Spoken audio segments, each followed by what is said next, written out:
first? Is that The first one.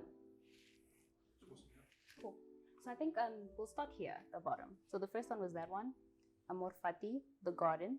So this one goes with this one actually. They're a series. Yeah, but this was about dreams. You know, I was actually inspired by that song by Solange, Dreams. You know that song, yeah.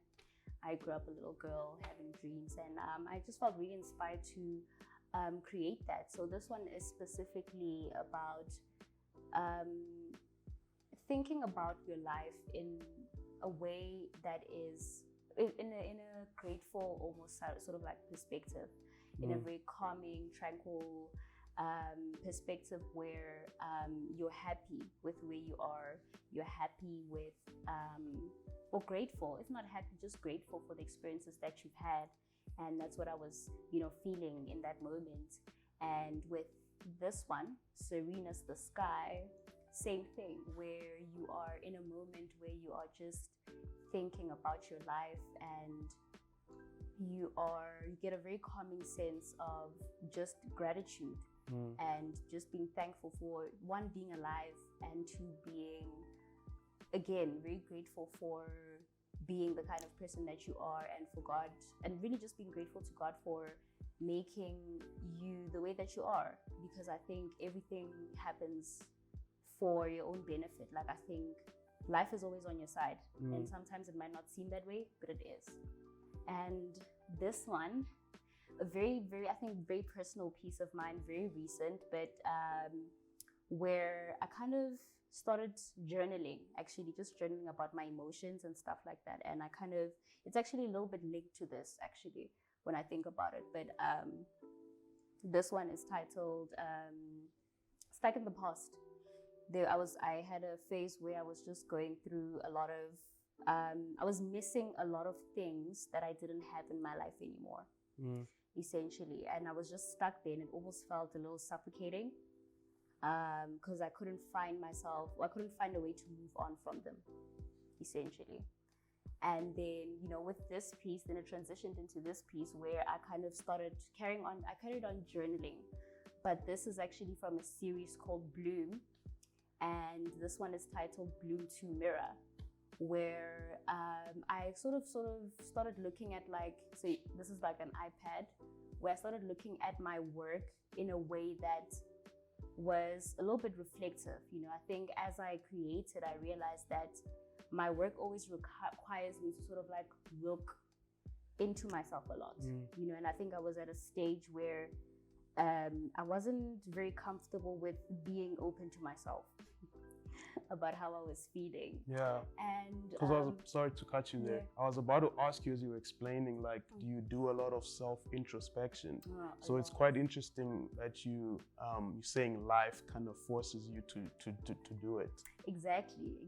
Yeah. So I think that was what I was going through at this point. So I kind of had to sort of like look into myself and just try and figure out like who I am, who am I, and what am I doing? What am I doing in this life thing, really? And I think I came to I think the more I sort of like created it, I came to like sort of like a realization that I want to, this garden that I've created, I want to cultivate the same thing in my mind and in my heart. Like, I want to treat myself the same way that this piece looks, basically. And I learned that through my work, through my iPad when I'm sitting at home creating. Yeah. And what got you to a point where you felt comfortable with sharing this with the world? Honestly, it was just courage. I think, and I always say this, but my work is, my art sort of almost puts me in a position where I have to be actually courageous to actually stand up for it, to speak about it, and to just share it with the world.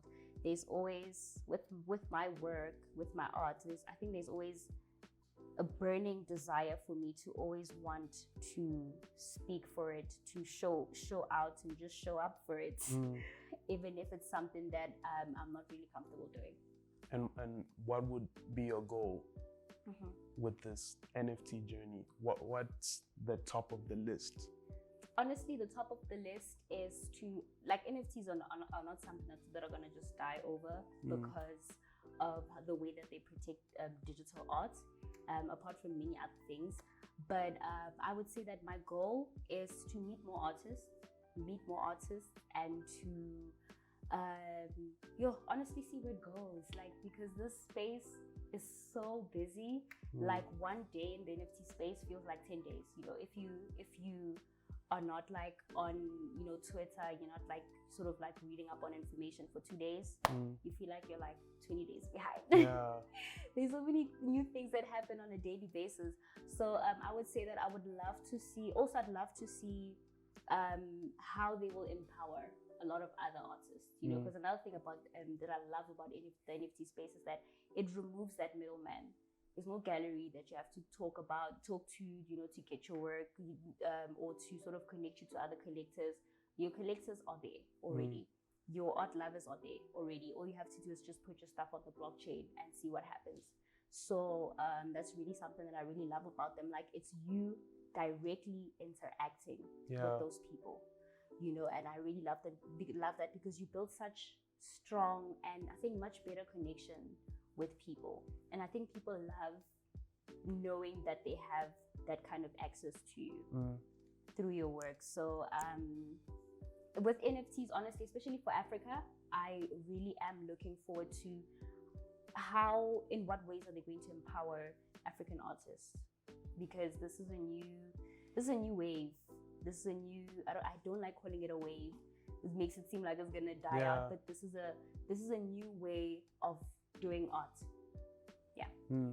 And at what point did you feel like, I don't know if I already asked you that, but what point did you feel like, okay, cool, I'm actually fucking good at this?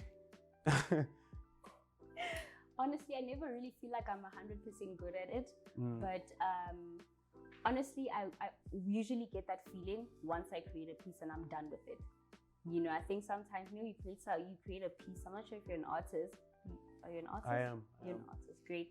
So you know that feeling where you look at a piece that you're done and you're like, how did I do that? You know, and I think with most of my work, I sort of like throw myself into them all the time, and I think once I'm done, I'm just like, I'm really good because I did that. I don't know how I did it, but I did it. So I usually just get that feeling, you know, mostly once I'm done creating the piece. Have you had a role model confirm it for you? Not a role model, but a family member, someone that I really look up to. You know, he's my oldest uncle, and he always seemed interested, like, in my work, like me drawing, like my actual talent in drawing. And I remember before I actually went to vets, he asked me what I want to do with my degree. You know, and I told him that I actually want to use computer science to just learn a little bit about like animation and like the back end of it, basically. And, you know, he was listening to me, and then he was like, okay, that's fine. But he's like, whatever you do, like, never stop creating, like, never stop drawing. And that really stuck with me. It was such a long time ago, but I really appreciated those words. I needed them so much, you know, and even when I think about them, sometimes I smile. I'm not even sure if he remembers, but they really meant a lot to me. And besides that, what else drives you to, you know, to keep on wanting to do art and continually elevate your skill? Honestly, for me, it's a way of communicating with the world. Like, I feel so much more connected when I share my work with the world. It's my way of speaking on things. You know, I always treat my work as like a visual diary of whatever I'm going through. So I think for me, more than anything, it helps me release whatever I'm going through. It's the best way that I know how to sort of like process my emotions and really see how I'm feeling. And it's also freeing, I would say, because a lot of the time my work makes me feel very vulnerable because I'm, you know, speaking on how I'm feeling. But it's always such a freeing feeling when I do share them and someone is like, actually relate to that, you know, and it just makes me feel so much more connected to the world. And I love that feeling. Love it. And besides self-introspection, what else influences you to make more art? Oh, honestly, it's nothing else. Nothing else. Just that. Just that. Honestly, nothing else. Just that. You know. And I think what I've realized, a lovely thing that I've realized is, it inspiring other people. Like my work inspiring other people. It was never something that I had an idea or I knew would happen. But when people feel inspired by me, you know, by my work, I think that really motivates me to just kind of, you know, want to do it. You know, I think also the more I create, the longer I've been in this space, I realize that I am sort of a representation, you know, and I think there's so many other Black girls that are looking at my work, you know, and are saying, you know, I actually think I can do this. And that for me makes me feel so happy, you know, so happy that it's because I exist in this space that you felt like you actually want to, you know, be in this space and do something that you're passionate about. Love it. Yeah.